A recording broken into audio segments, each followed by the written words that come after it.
안녕하세요. 사연에 빠지다의 DJ 민영입니다. 오늘 사연은요, 마치 드라마에 나올 법한 그런 사연인데요. 시댁 식구들이 대학을 나오지 못했다고 무시하고 따돌리는 등 못되게 굴었다고 해요. 하지만 그런 시댁 식구들에게 통쾌하게 복수를 할 수 있었다고 하는데요. 오늘 사연자님의 반전 사연, 어떤 내용일지 궁금하시죠? 지금 바로 시작해볼게요.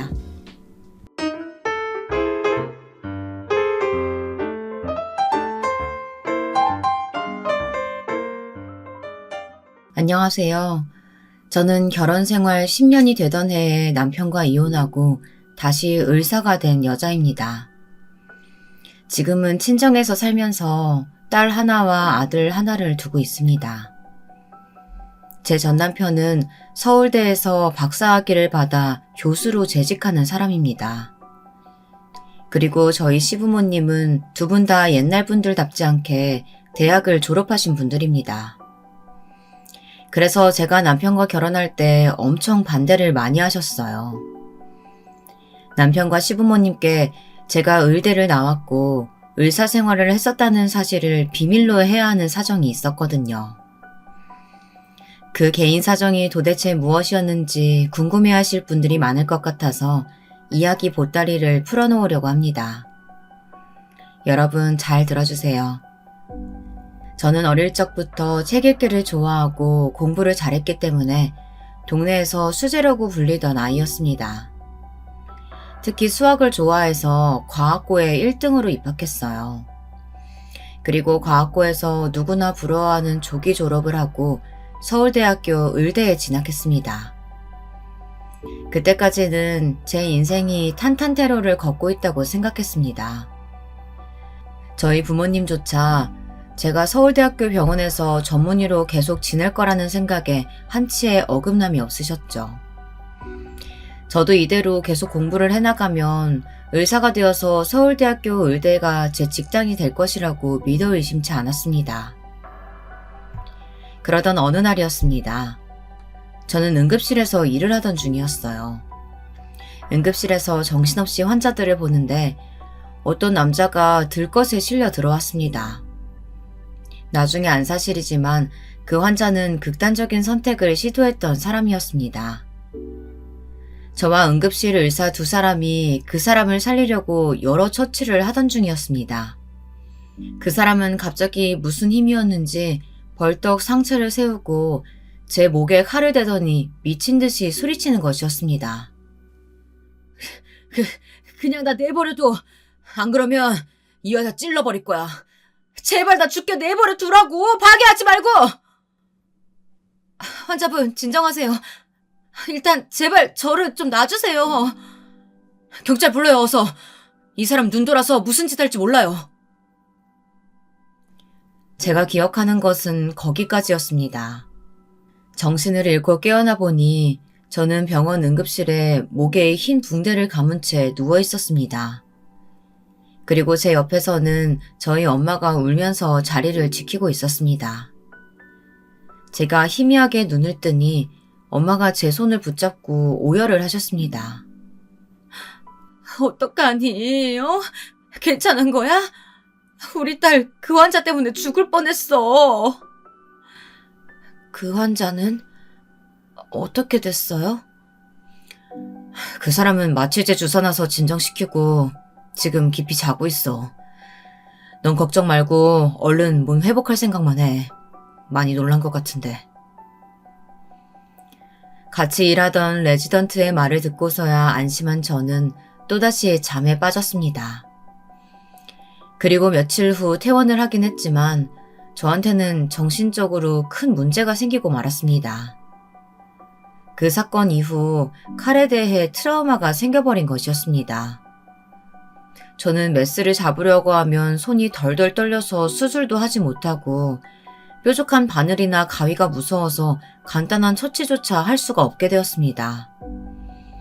병원에서 일을 하기엔 너무나 불리한 트라우마가 제 머릿속을 지배하게 되었어요. 저는 병원을 그만두어야 했지요. 병원을 그만두고 나서도 저는 큰 충격에 몇 날 며칠 잠도 못 자고 환청이 들리고 환영이 보였습니다. 방구석에 숨어서 벌벌 떨고 있었죠. 엄마, 제발 좀 내보내줘. 저기 그 사람 있어. 그 환자야. 제발 나 좀 살려줘. 그 사람이 내 목에 칼을 들이대고 있어. 엄마, 나 좀 살려줘.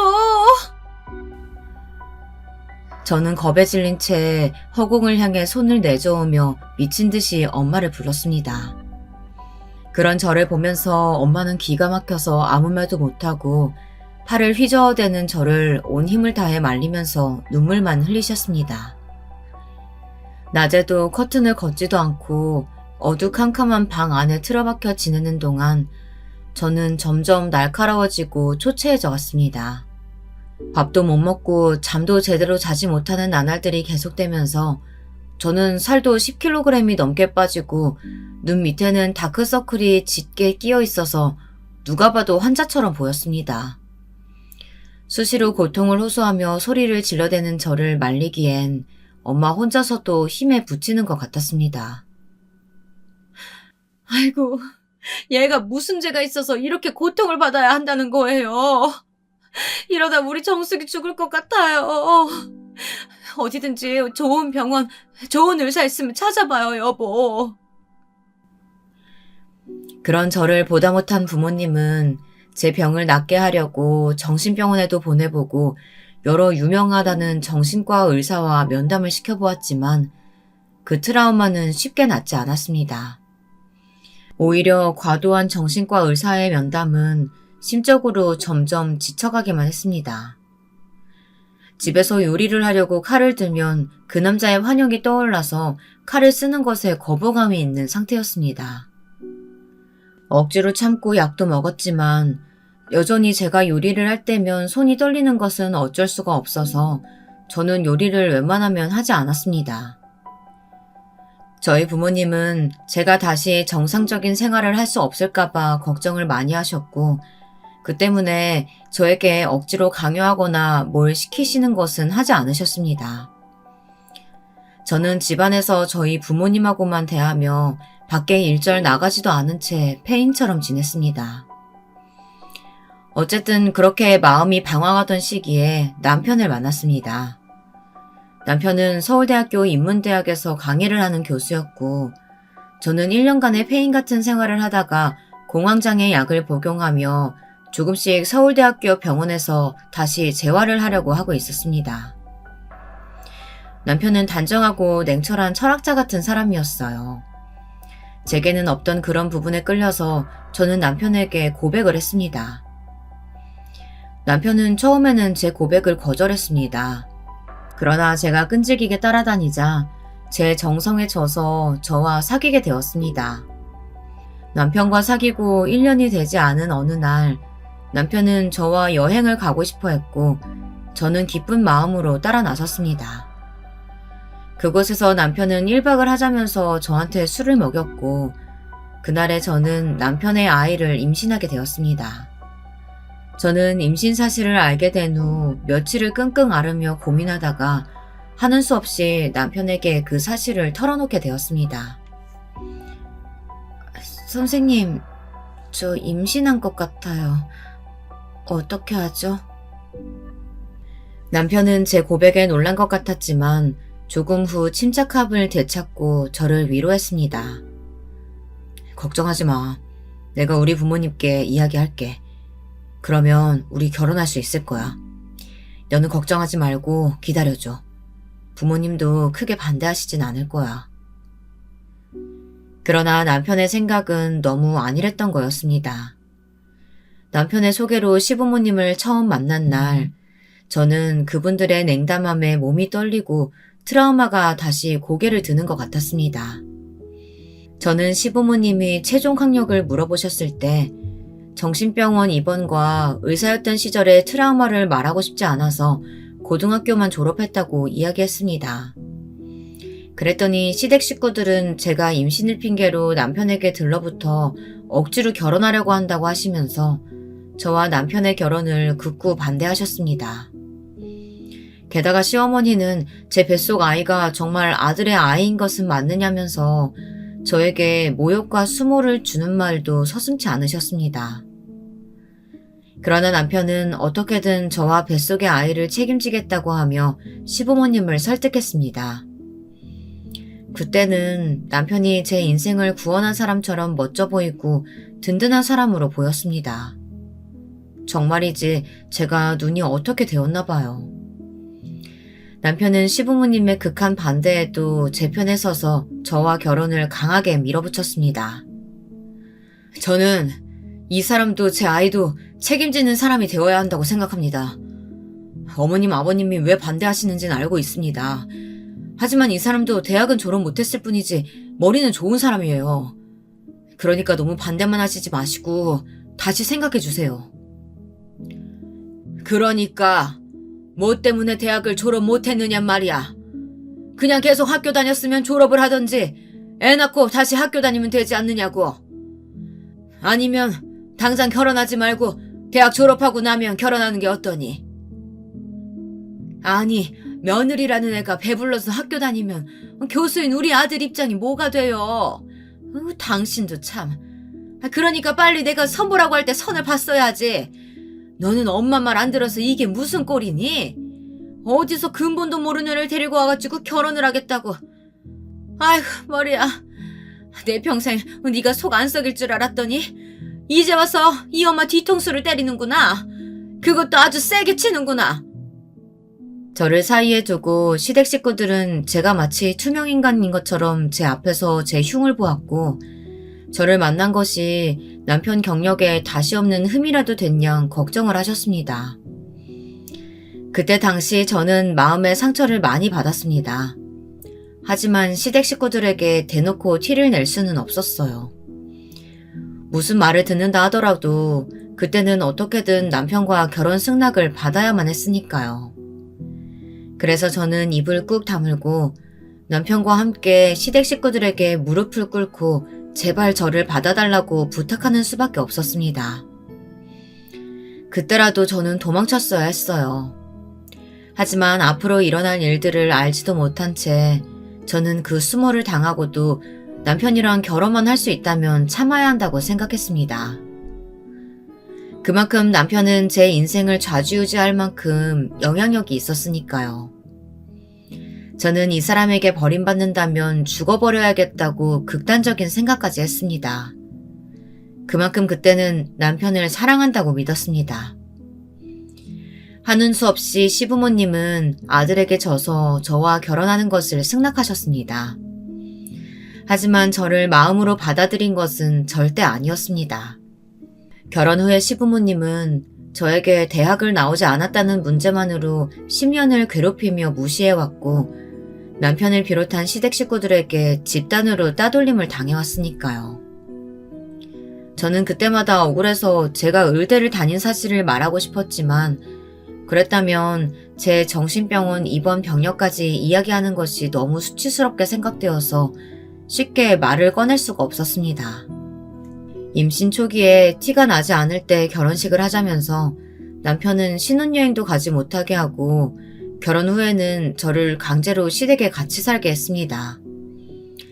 저희 부모님은 저의 고집으로 남편과의 결혼은 허락했지만 제가 많이 걱정되어서 아기를 낳기 전까지만이라도 친정에서 지내기를 바라셨습니다. 그렇지만 저는 부모님의 호의도 거절했습니다. 그때는 어떻게든 시부모님의 눈에 들어서 편하게 결혼 생활을 하고 싶었던 욕심도 어느 정도 있었기 때문입니다. 지금 생각해보면 다 부질없는 짓이었어요. 시부모님은 저라는 존재 자체를 처음부터 마음에 안 들어 하셨던 분들이시니까요. 처음부터 제게 적의를 가지고 계셨던 두 분의 마음은 결코 변화하지 않았습니다. 제가 그 사실을 깨닫는 데에는 그리 오랜 시간이 흐르지 않았습니다. 임신을 하고 10달이 채 못 되어서 저는 갑자기 진통을 느끼고 응급수술로 출산을 하게 되었습니다. 출산을 하고 병원에 누워있는데 시부모님은 저의 병실에는 오시지도 않고 남편과 아기만 보고 가셨다고 하더라고요. 나중에 남편에게 그 말을 전해 듣는데 서러움에 눈물이 그치지 않더라고요. 그 후 저는 퇴원을 하고 얼마 안 되어 산후 우울증이 생겼습니다. 모든 일에 짜증이 나고 잠도 잘 자지 못했죠. 시부모님은 그 당시 큰 저택에서 사셨는데 저는 남편과 2층을 쓰고 시부모님은 1층에서 생활을 하셨습니다. 남편은 아기를 낳고 얼마 되지 않아서 논문에 몰두한다며 집에 일주일에 3번 정도 들어오는 등 거의 밖에서 자는 생활을 했습니다. 그래서 저는 제 딸을 거의 독박 육아로 키우게 되었습니다. 딸이 깨면 안고 있다가 잠들면 내려놓기를 반복하면서 하얗게 밤을 지새운 날이 계속되자 제 정신은 또 어둠에 갉아먹히기 시작했습니다. 저는 또다시 눈에 다크서클이 생기며 생기를 잃어갔습니다.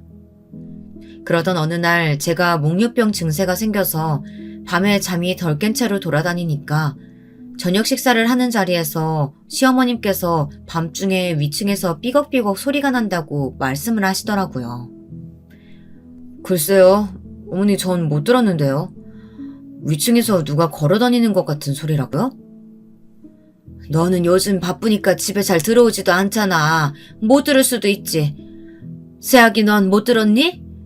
아니면 혹시 네가 내는 소리 아니야? 저는 아니에요. 어머니가 잘못 들으신 것 같아요. 어머니가 제 목류병을 알게 될까봐 저는 무조건 잡아떼고 보았습니다. 제발 어머니가 더 이상 추궁하지 않으셨으면 좋겠다고 생각했습니다. 다른 화제로 어머니의 시선을 돌리려고 했지만 역부족이었습니다. 단단히 화가 나신 듯한 어머니는 범인을 꼭 밝혀내시겠다고 하셨습니다. 안 되겠어. 내가 내일은 한번 밤새 망을 보던지 해야지. 너희 둘이 아니면 귀신이라도 돌아다닌단 말이야? 내 누가 그러는지 꼭 밝혀내고 말 거야. 저는 그런 어머니가 너무 두려웠습니다. 오늘 밤은 제발 자다가 깨서 걷지 않도록 정신을 똑바로 차리고 저 역시 잠을 자지 않기로 했습니다. 그런데 사람 일이 뜻대로 되라는 법은 없나 봅니다. 새벽 2시쯤에 도저히 저는 참지 못하고 아기 방에서 깜빡 잠이 들었고 눈을 감은 채로 돌아다니다가 어머니에게 팔을 붙들였습니다. 시어머니는 제가 거짓말을 했다며 펄펄 뛰고 화를 내셨죠. 이것 봐, 너잖아. 내가 그럴 줄 알았다니까. 아니, 그 뭐가 아니야. 이렇게 밤에 안 자고 제멋대로 돌아다니고 있구만. 어머니, 전 정말 몰랐어요. 믿어주세요. 저도 모르게 피곤해서 목류병이라도 생겼나 봐요. 어머니가 저를 곁눈으로 흘겨보자 저는 마룻바닥에 무릎을 꿇고 앉아서 두 손을 모아 어머니께 싹싹 빌면서 눈물을 흘렸습니다. 그러면서 남편의 도움을 바라는 눈으로 쳐다봤습니다. 한순간 남편의 눈에는 경멸의 빛이 스쳐 지나갔지만 남편은 곧 표정을 바꾸고 아무렇지 않게 제 편을 들어주었습니다. 이 사람이 요즘 저랑 따로 애기 방에서 주로 자서 저도 몰랐네요. 애가 계속 자다 깨다 해서 이 사람이 좀 힘이 들었나 봐요. 신생아 키우는 게 보통 일은 아니잖아요. 그러니까 어머니가 이해 좀 해주세요. 안 된다. 이런 몹쓸 병은 초장에 잡아야지. 계속 놔두면 더 나빠지기만 해. 이제부터 아기한테 모유 먹이지 말고 본유 먹이고 너는 밤에 제 시간에 자라.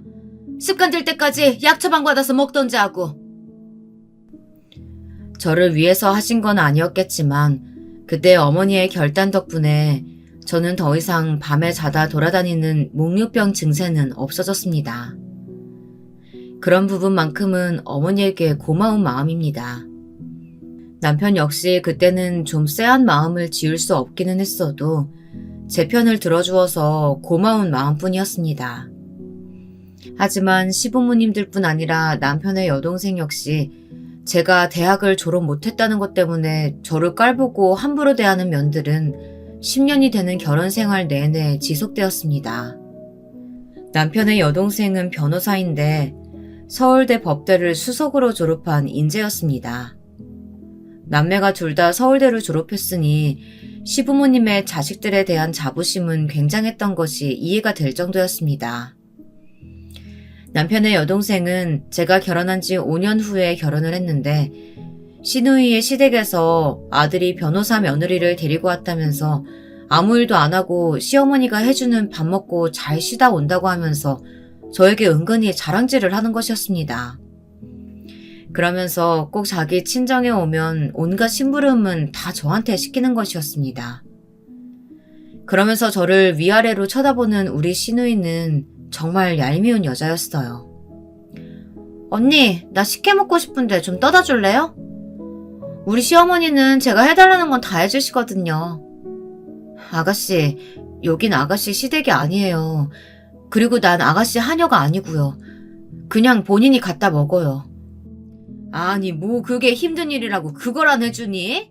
냉장고에 있는 거 꺼내서 따라주면 되는 거지. 우리 딸이 어릴 때부터 집안일을 해본 적이 없어. 그러니까 네가 식혜 좀 따다 줘라. 그것 봐요. 얌전히 우리 엄마가 시키는 대로 했으면 잔소리 들을 일 없잖아. 언니는 가만 보면 한번 내 말을 꼬아들어서 더 몸이 힘들게 되는 거예요. 다음부터는 그냥 알아서 좀 해줘. 시어머니의 강압적인 명령에 저는 정말 싫었지만 시누이의 시중까지 들어야 했습니다. 옆에서 말리는 시누이가 더 밉다고 우리 시누이 역시 저를 깔보고 막대했습니다. 그렇게 시댁 식구들에게 당하고 사는 저를 보면서 제 딸은 저를 안쓰럽게 생각하고 있었나 봐요. 우리 딸이 10살이 되던 해에 저는 명절에 친정에 남편과 아이와 함께 와 있었습니다. 남편은 친구를 만나러 나갔었고 저는 제 딸을 데리고 방에 앉아서 어릴 적 앨범을 보고 있었습니다. 제 방에는 제가 결혼하기 전에 물건들이 그대로 변하지 않고 놓여 있었어요. 딸은 갑자기 제 무릎에서 일어나 벽장을 열더니 거기 있던 흰 가운을 꺼내 들었습니다. 엄마, 이게 뭐야? 의사 가운?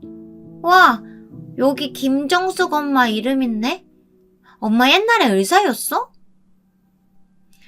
딸은 제가 인턴 시절에 입었던 가운을 꺼내 들고 신기해하면서 자기 몸에 걸쳐 입어보았습니다.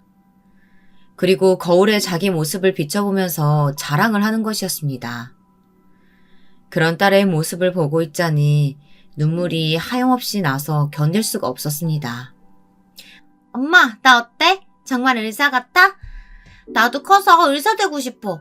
엄마처럼 아픈 사람들 낫게 해주는 의사 되면 엄마가 날 더 자랑스러워할 것 같아. 그래, 우리 딸 의사 가운 너무 잘 어울리네. 엄마가 못다한 꿈 이루어주면 엄마는 우리 가영이한테 너무 고마울 것 같아. 응? 엄마, 왜 울어? 이 의사 가운이 그렇게 슬픈 물건이야? 미안해. 내가 괜히 꺼내서 엄마 슬픈 생각나서 그런가 보다. 다시 넣어놓자, 어? 미안. 제가 우는 것을 보더니 딸이 당황해서 가운을 도로 있던 곳에 넣어버렸습니다. 그리고는 제 어깨를 안아 위로를 해주는 것이었습니다.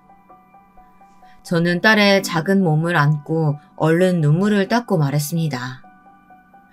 여기 엄마 의사 가운 있는 건 너랑 나만의 비밀로 하자.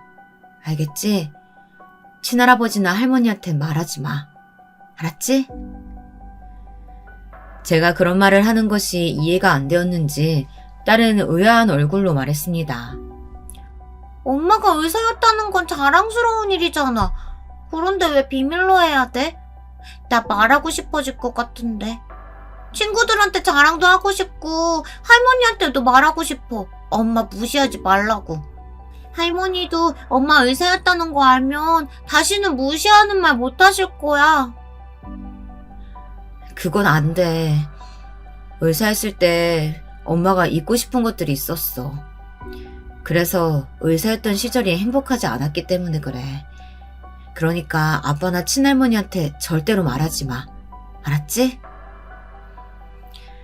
딸은 그제야 고개를 끄덕였습니다. 하지만 얼굴은 여전히 영문을 모르는 듯한 표정을 짓고 있었습니다. 저는 그 아이가 뭔가 더 물어보기 전에 딸을 데리고 급히 방을 나왔습니다. 제가 이 집에서 10년간 당했던 무시와 조롱을 어떻게 하면 한 번에 깨트릴 수 있을지 그런 시원한 한 방이 필요했습니다.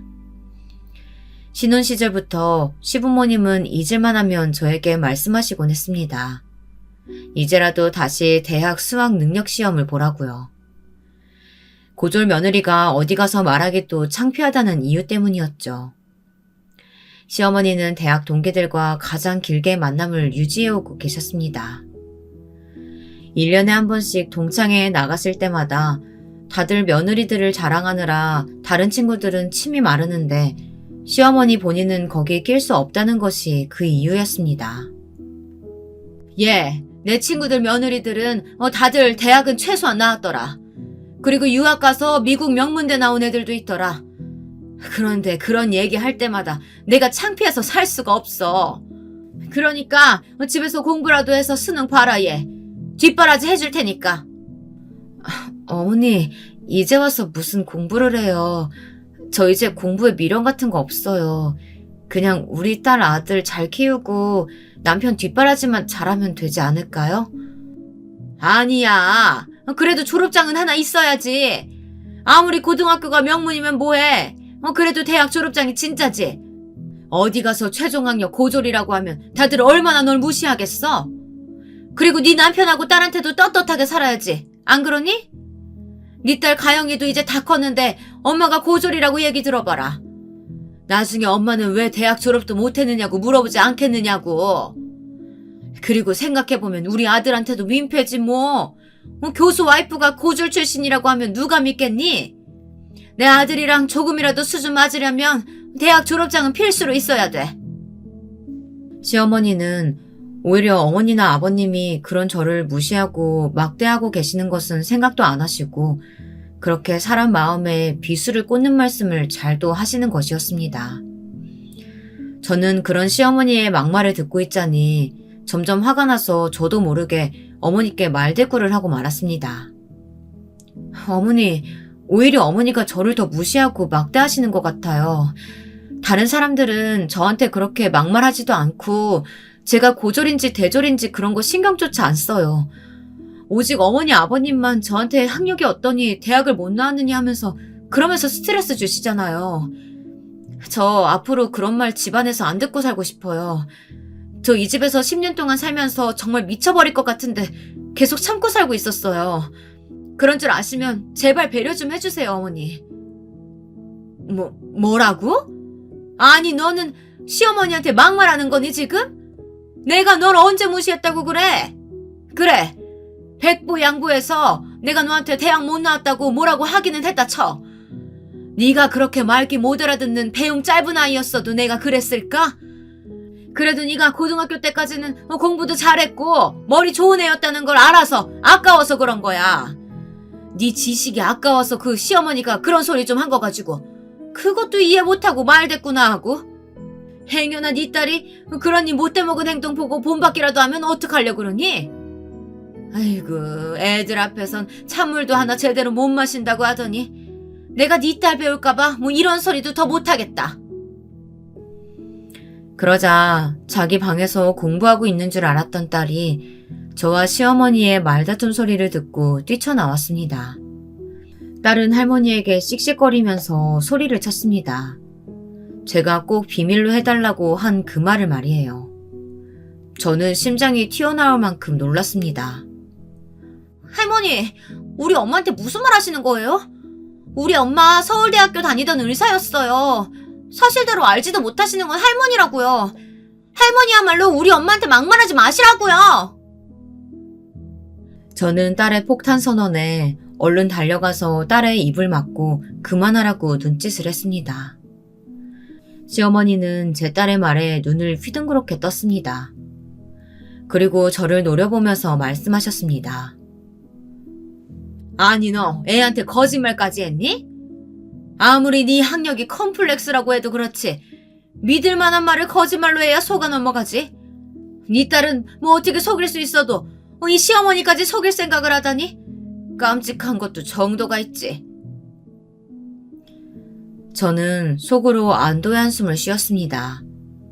어머니에게 거짓말을 한다는 오해를 받는 게 차라리 낫다고 생각했으니까요. 하지만 제 딸은 억울해서 못 견디겠다는 듯이 입을 막고 있던 제 손을 떼어내더니 절대로 말하지 말라고 다짐까지 받아놓았던 그 비밀을 소리치고 말았습니다. 엄마 왜 그래? 왜 그렇게 당하고 살아? 사실은 아니잖아. 엄마 흰 의사가운 있는 거 나 엄마 방에서 다 봤어. 그런데 왜 친할머니한테 말하지 말라고 하는 거냐고. 저는 얼른 딸을 데리고 안방으로 들어가서 혼을 내기 시작했습니다. 저와의 약속을 상기시키며 딸을 엄하게 입단속시켰습니다. 가영아, 엄마하고 약속했잖아. 그런데 왜 할머니 앞에서 그런 말을 해? 할머니가 아시면 엄마 또 야단 맞아. 거짓말한다고 매도당하고. 그런 거 다 봤으면서 왜 하지 말라고 했던 말을 해? 그러자 딸이 갑자기 울음을 터뜨리는 것이었습니다. 그러면서 엄마가 할머니에게 무시당하는 것이 마음에 걸려 견딜 수가 없다고, 그럴 때마다 제가 불쌍했었다고 털어놓는 겁니다. 게다가 남편까지도 저한테만 말을 안 할 뿐이지 딸에게는 저를 깔보는 말들을 했다고 하는 겁니다. 아빠가 그랬어. 엄마처럼 대학 그만두고 싶지 않으면 남자친구도 아빠가 허락할 때까지 만들면 안 되고 공부만 하라고. 학원 열심히 안 다니면 나도 엄마처럼 된다고. 그런 말 들을 때마다 아빠한테도 말하고 싶었어. 엄마 사실 의사였다고. 아빠가 깔봐도 될 만큼 머리 나쁘지 않다고. 그리고 아빠한테 엄마한테 사과하라고 말하고 싶었다고. 나 정말 엄마가 너무 불쌍해 보여. 이 집안에서 엄마는 맨 끝이야? 왜 그렇게 살아? 나 같으면 이미 집 나갔어. 멀리 도망갔을 거라고. 딸에게서 그 말을 듣는데 도저히 믿을 수가 없고 하늘이 무너지는 것 같았습니다. 시부모님만 학력 문제로 저를 마음에 안 들어 하시는 줄 알았고, 저는 그것만 참고 살면 별 문제는 없다고 안일하게 생각했던 거였습니다. 마음속으로는 남편조차 저를 무시하고 있었던 걸 전 꿈에도 몰랐습니다. 그래도 한때 사랑했던 사람인데 저에 대해 아무것도 아닌 사람처럼 무시하고 살았다는 게 소름이 끼치도록 무서웠습니다. 저는 이제 남편을 비롯해서 이 시댁 식구들에게 더 이상 무시당하며 살고 싶은 마음이 들지 않았습니다. 저는 굳게 이혼할 결심을 하고 딸에게 말했습니다. 가영아, 이제 더 이상 엄마는 아빠와 같이 살 수가 없어. 친할머니도 엄마 무시하고 이 집에서 엄마를 무시하고 살지 않는 사람은 가영이 너 하나뿐이야. 엄마는 아빠랑 이혼해야겠어. 엄마를 따라올래? 딸은 제 결심을 찬성해주면서 고개를 끄덕였습니다. 그리고 제 손을 꼭 잡아주었어요. 그때는 작은 딸의 손이 얼마나 위로가 되고 힘이 되었는지 모르겠습니다. 그래 엄마, 나도 외갓집이 더 좋아. 이 집에서 사는 거 숨이 막혀. 아빠도 친할아버지도 싫고 고모도 너무 싫어. 친할아버지 집에선 모두가 엄마를 하녀처럼 대해. 아빠도 고모도 자기네들 서울대 나왔다고 엄마를 깔보고 무시하는 태도만 보이고. 난 그런 게 너무 싫어서 명절에 고모가 오는 것도 싫었어. 할머니가 고모 앞에서 엄마 야단칠 때마다 얼마나 슬펐는 줄 알아? 엄마, 아빠랑 헤어져. 그리고 우리 동생이랑 셋이서 외갓집 가서 살자, 어? 저는 딸을 꼭 끌어안고 눈물을 흘리며 고개를 끄덕였습니다. 그리고 당장 친정엄마에게 전화를 했습니다. 엄마, 잘 지내셨어요? 너무 오랜만이죠? 다른 게 아니라 내가 남편하고 이혼하고 만약 다시 친정집으로 돌아가게 되어도 엄마는 괜찮으시겠어요? 그럼 언제든 돌아와. 우리 딸 그 집에서 눈칫밥 먹고 10년 동안 마음고생한 거 이 엄마도 다 느끼고 알고 있었어. 언제든 돌아오고 싶으면 돌아와도 돼. 여기서 너한테 뭐라고 할 사람 아무도 없으니까 네 애들 데리고 집으로 와라. 너무 힘들어하지 말고. 알았지? 제가 엄마에게 그냥 하는 하소연이 아니라 정말로 남편과 이혼할 거라고 하니까 엄마는 언제든 돌아오라며 주저하지 않고 제 편을 들어주셨습니다. 친정 부모님까지 내 편이니 저는 더 이상 미룰 생각이 없었습니다. 오늘이야말로 남편과 결판을 낼 거라고 생각했습니다. 더 이상 참지 않아도 된다고 생각하니까 새 힘이 솟아나는 것 같았습니다. 그날 저녁 웬일인지 집에 일찍 들어온 남편에게 저는 조용히 물었습니다. 당신 솔직하게 말해봐요. 나한테 하고 싶은 말 없어요? 내가 무게를 잡으면서 남편의 눈을 똑바로 보자 남편은 잠시 흠칫하더니 곧 아무렇지 않은 표정으로 농담을 던지는 것이었습니다. 왜? 당신이야말로 무슨 드라마를 보고 나한테 하고 싶은 말이라도 있는 거야? 그러니까 무슨 드라마든지 좀 그만 보라고. 당신이 현실과 상상 잘 구분을 못하니까 우리 엄마도 당신한테 잔소리 하시는 거 아니야. 그러나 제 눈빛이 점점 무서워지자 남편은 한 발 뒤로 물러섰습니다. 그 틈에 저는 남편에게 평소 하고 싶었던 말을 다 시원하게 쏟아냈습니다. 당신, 내가 대학 졸업장 없다고 우리 딸한테 내 흉 본 거 맞아? 그리고 어머님, 아버님께 내가 무식하고 배운 거 없어서 나랑 같이 사는 거 힘들지만 맞춰주는 거라는 말도 했어? 난 당신을 믿었어.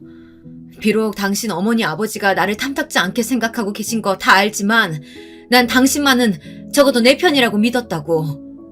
그런데 당신도 나를 깔보고 흉봤었다면서 그것도 내 딸한테 그런 말을 하다니 당신 좀 머리가 어떻게 된 거 아니야? 제가 무서운 눈을 하고 취조하듯 말하자 남편은 기분이 나빴던 모양이었습니다. 분노로 얼굴이 울그락불그락해져서는 남편은 도대체 누가 그런 말을 하느냐고 화를 내면서 저에게 물었습니다. 우리 엄마가 그런 말 했을 리 없고 가영이가 그랬어? 내 이놈의 기집애를 그냥 엄마한테 할 말 안 할 말이 따로 있지. 그건 내가 걔한테 화가 나서 한 말이야. 당신을 절대 깔보거나 흉보려는 의도로 했던 것도 아니고 아니 만약에 내가 그랬다고 쳐도 당신이 졸업 못했다는 사실은 변함이 없잖아. 그러게 내가 애들 어릴 때 다시 공부하라고 했잖아. 엄마도 나도 그걸 얼마나 바랬었는데. 되려 저에게 큰 소리를 치면서 뻔뻔하게 나오는 남편에게 저는 크게 실망했습니다. 그래서 저도 저절로 남편에게 목소리가 크게 나오더군요. 당신한테 이야기하기에는 너무 못나 보이고 내 자신이 초라해져서 그런 거였어. 어머님이 나한테 막말하시고 무시하시고 그런 말들 그냥 참아 넘겼어. 그렇게 10년을 살았어. 이젠 더 이상 그렇게 못 살겠어. 우리 가영이가 나보고 불쌍하대. 엄마 불쌍해서 못 살겠대. 그리고 나한테 이혼하려고 말해준 것도 가영이야. 우리 딸이 말해주지 않았으면 난 당신을 좋은 남편으로 오해하고 고마워하면서 살 뻔했잖아. 그건 생각만 해도 끔찍하다. 이젠 나도 내 트라우마 좀 극복하고 당신 집안에서 벗어나서 내가 하고 싶은 일 하면서 살 생각이야. 그러니까 당신도 이제 그만 나랑 이혼해줘. 기다려, 거기서! 어딜 간다는 거야? 돌아오지 못해? 저는 남편이 항변하는 말 그 어떤 것도 들리지 않았습니다. 마지막으로 그 말을 남기고 딸과 아들을 데리고 친정으로 짐을 싸서 돌아왔습니다. 그리고 다시는 시댁에 돌아가지 않았습니다. 제가 돌아오니 저희 부모님이 눈물을 흘리면서 저를 따뜻하게 맞아주었습니다. 제가 울면서 엄마에게 안기자 친정엄마는 한참 동안 제 등을 쓸어주시면서 상심한 저를 위로하셨습니다. 내가 너 결혼할 때부터 마음이 조마조마했는데 그 집에서 그렇게 푸대접 받으면서 살았다는 말을 들으니까 얼마나 속이 상했는지 몰라. 잘 왔다 정수가. 이제는 정말 열심히 공부해서 다시 대학병원 의사로 살자. 엄마가 네 딸이랑 아들 돌봐주고 네 공부 뒷바라지도 해줄게. 알겠지? 그래 정수가 이제까지 많이 참아왔잖아. 너 의대 들어갔을 때 얼마나 이 아빠가 너를 자랑스러워했는지 알고 있지? 비록 그 사건으로 네가 트라우마가 생겨서 대학병원을 그만뒀어야 했지만 아직도 늦지는 않았어. 우리 딸 다시 의사 되자. 어? 저는 어머니 아버지의 다정한 말에 더 이상 말을 잇지 못하고 울기만 했습니다. 어머니 아버지의 이야기를 들으니 그분들도 얼마나 한이 맺혔는지 더 이상 말하지 않아도 알 것 같았습니다. 부모님의 희망을 알고 나니 시간 낭비를 할 틈이 없었습니다. 저는 마음을 굳게 먹고 다시 공부를 시작했습니다. 공백이 있다 보니 공부와 실습이 필요해서 저는 다시 시작하게 되었습니다. 남편과 시댁 식구들의 무시와 따돌림을 생각하면 저절로 이를 악물고 열심히 공부와 실습을 병행하게 되더군요. 제가 다시 소망하던 을사가운을 떳떳하게 입게 되었을 때 우리 가족 모두 수고했다면서 저를 위로하고 칭찬했지만 가장 기뻐한 사람은 제 딸이었어요. 엄마, 정말 멋있어. 역시 엄마는 을사가 너무 잘 어울려. 아픈 사람들 고쳐주는 을사가 정말 최고야. 나도 나중에 의대 가서 엄마 따라서 을사 될 거야. 딸은 흰 가운을 입은 제 모습에 엄지를 쳐들면서 웃어주었습니다. 드디어 제 인생에서 무시가 아닌 인정을 받는 것 같아서 저는 너무나 행복했습니다. 그리고 제 부모님들도 저를 자랑스러워하시고 의사로서 복귀한 것을 축하해 주셨습니다. 이제 남편과의 이혼이 남은 숙제였습니다. 그동안 남편과 이혼을 하겠다는 생각이 제 딸과 아들 때문에 마음이 흔들리기도 했지만 의사로서 경제력도 갖추고 딸도 제 이혼에 반대하지 않는 입장이라서 저는 용기를 낼 수 있었습니다. 남편은 이혼은 절대 안 해주겠다는 입장을 고수했지만 제게는 남편의 약점을 쥐고 있다는 점에서 유리했습니다. 요즘 들어 하는 드라마 닥터 차정숙 속에 나오는 주인공이 저와 비슷한 경우를 겪고 있는 것을 보고 저도 모르게 주먹이 꽉 쥐어지더라고요. 시댁에서 여주인공을 하녀처럼 부려먹고 다른 사람들은 다 버는 대로 쓰는데 여주인공은 혼자서 이리 뛰고 저리 뛰고 알뜰하게 절약하고 사는 것을 보고 있자니 예전의 제 모습과 너무나 겹치더라고요. 저희 시댁 식구들은 제가 다시 의사생활을 시작한 초기에 한번 저희 집에 찾아온 적이 있습니다. 드라마 닥터 차정숙을 보고 저는 옛 기억이 생각나서 친정에서 의사 가운을 꺼내 입었던 그날 우리 시어머니가 쳐들어오셨던 것입니다. 그런 제 모습을 보시고 놀라서 뒤로 나자빠지던 시어머니의 얼굴이 아직도 눈에 선합니다. 그날만큼 통쾌했던 날이 제 인생에 없었던 것 같아요. 네가 지금 진짜 의대에 다녔었다는 거니? 그런데 그 이야기는 왜 안 하고 살았어? 진작에 말을 했어야지. 제가 어머님께 그런 말을 한들 뭐가 달라졌을 것 같아요? 학벌 지상주의에 찌들어 있는 어머님 아버님에게 어필이나 하려고 의대 들어간 것도 아니고요. 이제는 애들도 커서 시간도 많이 생겼고 제 친정어머니 아버지가 원하시니까 다시 의사로 복귀한 겁니다. 그리고 그 사람이랑은 헤어질 거고요. 제 단호한 마지막 말을 듣고 시어머니는 더 흥분해서 제게 삿대질까지 해가면서 소리치셨습니다. 험악하게 눈을 부라리며 달려드는 시어머니를 제게서 몸으로 맞고 계셨던 건 다름 아닌 저의 친정엄마였습니다. 아니 너는 우리가 너를 받아준 은혜를 원수로 갚니? 지금 와서 왜 이혼을 하겠다는 거야? 나도 내 며느리 의사라고 동창들한테 자랑거리가 생겼는데 지금 와서 이혼하겠다는 이유가 뭐니? 그 이혼 이 시어머니가 허락할 것 같아? 밑도 끝도 없는 이혼이라니 우리 집에선 용납 못한다. 은혜라고요? 말도 안 되는 소리 하지 마세요. 저는 시댁에서 살면서 한 번도 은혜를 받았다고 생각해 본 적이 없어요. 제가 무슨 말을 하든 항상 제게 돌아오는 건 차가운 냉대와 무시뿐이었잖아요. 어머니가 뭐라고 말씀하셔도 저는 지금 당장 남편하고 이혼할 겁니다. 다시 의사 되기로 한 것도 우리 가영이한테 떳떳한 엄마가 되고 싶어서 그런 거예요. 제가 왜 어머니 허영심 때문에 다시 의사가 돼야 되나요? 제가 원하고 제 부모님이 원하시기 때문에 다시 의사로 돌아간 거예요. 남편도 저를 무시하면서 겉으로는 안 그런 척하고 있었던 거 아세요? 그까지 최종 학력이 도대체 뭐라고 그렇게까지 사람을 무시하고 따돌리셨어요? 그러니까 이 사태는 어머니가 허영심 때문에 스스로 만드신 거예요. 이제 돌아가세요. 남편도 어머님, 아버님도 다시는 보고 싶지 않으니까요. 저는 제 을사가운 입은 모습을 보고 뒤로 넘어간 남편과 시어머니를 두고 딸과 함께 방으로 들어와 버렸습니다. 생전 처음 보는 저의 무례한 말과 태도에 시어머니는 흥분으로 거품을 물었습니다. 그런 시어머니는 무시하고 제 친정엄마는 남편에게 시어머니를 모시고 집으로 돌아가라고 말했습니다. 저를 데리고 가기 전에 나갈 수 없다는 시어머니를 달래서 친정집을 나오던 남편에게 친정엄마는 이제껏 마음에만 담아두었던 말을 시원하게 다 내뱉으셨습니다. 자네한테 실망했으니 우리 정숙이랑 양육권 다툼할 생각 말고 깔끔하게 헤어져 주게나. 우리 딸이 그 집에서 당한 수모와 고통을 생각하면 자네를 용서할 수가 없지만 이제라도 제자리로 돌아오겠다는 우리 딸의 결심에 나도 힘을 보태줄 생각이네. 그러니 위자료 내놓고 깨끗하게 헤어지게. 그게 무슨 말씀이세요?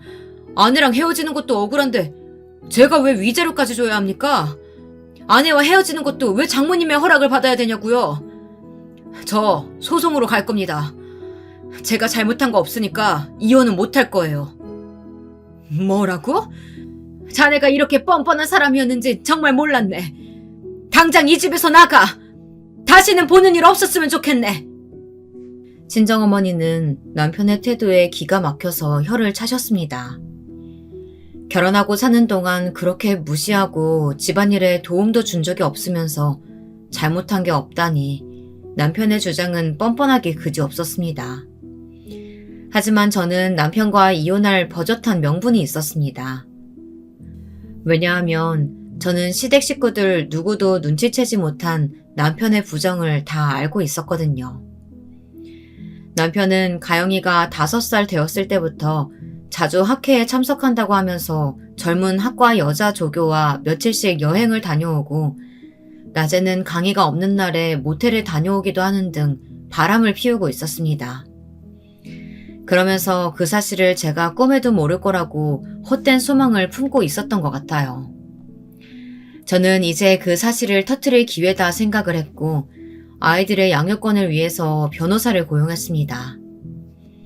그리고 제가 사진 찍어두었던 남편과 그 여자의 통 내용과 전화통화 사실을 모조리 다 이야기했습니다. 남편이 이혼 소송을 생각하기 전에 제가 먼저 소장을 쓸 생각이었습니다. 그러나 그 소식을 어떻게 들었는지 남편이 저를 찾아왔더라고요. 남편은 처음에는 저를 살살 구슬려서 소송을 취하겠다는 생각이었나 봐요. 그런 발상으로 남편은 뻔뻔하게 거짓말로 저를 회유하려는 거 아니겠습니까? 그 일은 당신이 오해한 거야. 나 딱 한 번, 정말 한 번만 그 애 만났고 더는 잠자리 같은 거 하지도 않았어. 그러니까 소송은 취하해줬으면 좋겠어. 여러분, 생각을 한번 해보세요. 제가 계속되는 남편의 바람을 어떤 마음으로 숨겨주고 있었는지 그 사람은 짐작이나 했겠어요. 저는 이 순간만 기다려온 사람이었거든요. 저는 남편의 얼굴에 대고 조용히 으르렁거리듯 말했습니다. 나 그 여자 만났어. 당신 교수실에서. 언제부터였는지도 알아. 우리 가영이가 5살 때부터. 당신 그 여자랑 바람 피운 거 다 알고 있었지만 당신한테 이야기하지 말라고 했어. 나 만났다는 거 그 여자가 말 안 했지? 내가 부탁했어. 나중에 당신 약점으로 써먹으려고 말하지 말라고 했던 거야. 마음 같아선 그 여자도 같이 가정 파탄 책임 물어서 소송하고 싶은데 꾹 참고 있는 거야. 저는 그동안 차곡차곡 모아두었던 사진들과 통 내용들을 증거로 남편의 눈앞에 들이댔습니다. 그러면서 그 여자와의 불륜을 다 알고 있다고 폭로하자 남편의 얼굴이 새파래지더니 꽁지가 빠져라 하고 달아났습니다. 그래서 저는 이혼 변호사와 함께 법정에 서는 일은 없게 되었습니다. 정말 다행인 일이죠. 남편은 꼼짝없이 양육권을 저에게 넘기고 제가 달라던 위자료도 어떻게 했는지 모르지만 3억을 마련해 주었습니다. 자기가 학과 조교랑 바람 피우는 사실이 시부모님의 귀에 들어가는 것만은 어떻게든 막고 싶었나 보더라고요. 저와 남편의 이혼은 합의로 원만하게 이루어졌습니다. 그 이후 남편과 시댁 식구들은 더 이상 저를 찾아와서 괴롭히지도 않았고 다시 연락도 하지 않았습니다. 지금 저의 딸은 중학생이 되었습니다. 학부모들은 다들 중2병이 무섭다고 말하지만 아직 우리 딸은 저에게 너무 착한 딸입니다. 밤낮 가리지 않고 의사일하는 엄마에게 힘이 되어주고 너무 바빠서 잘 챙겨주지 못해도 웃으며 엄마를 응원한다고 말하는 제 딸이 얼마나 사랑스러운지 모르겠습니다. 정신없이 몰아치는 환자들과 야근에 시달려도 요즘은 제 인생에서 가장 행복한 나날입니다. 이제는 제 마음에서 칼에 대한 트라우마도 어느 정도 극복이 된 것 같고 환자들을 보면 얼른 이 고통에서 내 힘으로 해방시켜주고 싶다는 생각이 차오릅니다. 여러분, 제가 하고 싶었던 말은 아직 늦었다고 생각하지 말고 하고 싶었던 일이 있다면 꼭 이루시길 바란다는 것입니다. 하물며 시댁 식구들 때문에 본인이 하고 싶은 일을 미룬다는 건 정말 바보 같은 일이라고 생각합니다. 저도 저의 꿈과 하고 싶었던 일을 10년간 억압받으면서도 참아왔습니다. 더 이상은 그렇게 살고 싶지 않았고 그렇기 때문에 남편과 이혼을 선택했습니다. 이혼한 게 무슨 자랑이냐 하고 생각하실 분들도 있으시겠지만 맞지 않는 시댁 사람들과 부대끼면서 마음고생을 하느니 저는 이혼한 걸 절대로 후회하지 않습니다. 딱 한 번뿐인 인생인데 남들의 말과 행동에 휘둘려서 생기없게 사는 것을 선택하시겠습니까? 여러분 같으면 어떻게 하시겠어요? 그럴 필요는 없다고 생각합니다. 부당한 대우를 받으면서까지 남의 눈치 볼 일은 아니라는 겁니다. 개인의 정신건강에도 더 좋지 않고요.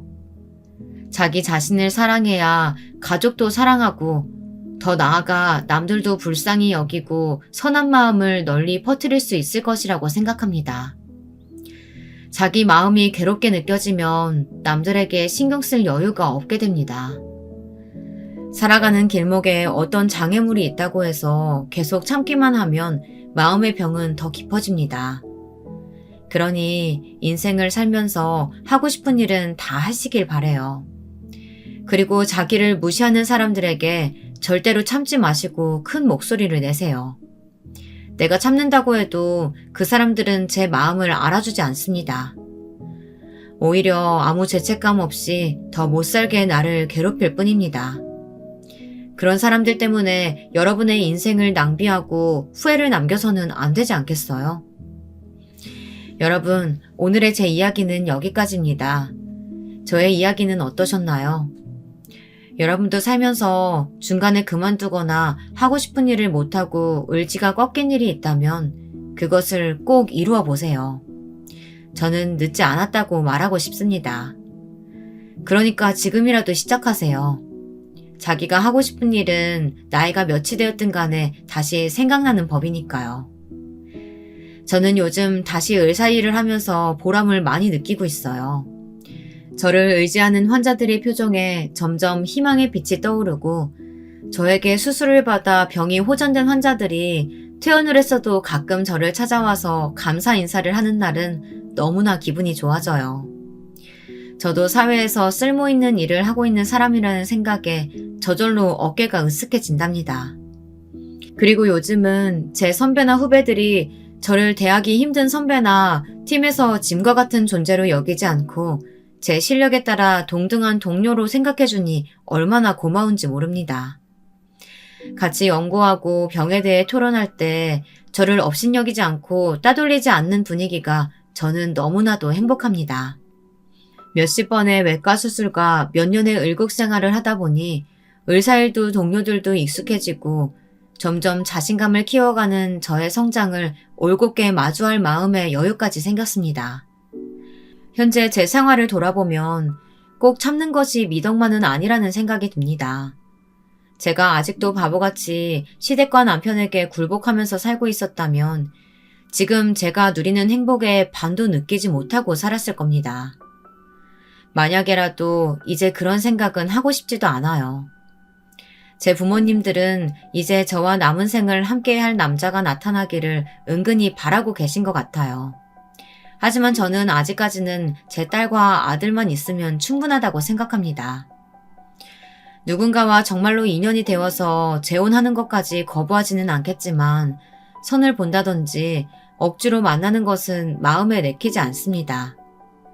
저의 애들이 커서 엄마가 재혼해도 상처받지 않고 웃으면서 허락해줄 수 있는 날까지 저는 기다릴 수 있어요.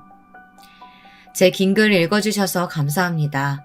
청취자 여러분, 건강하고 행복하세요.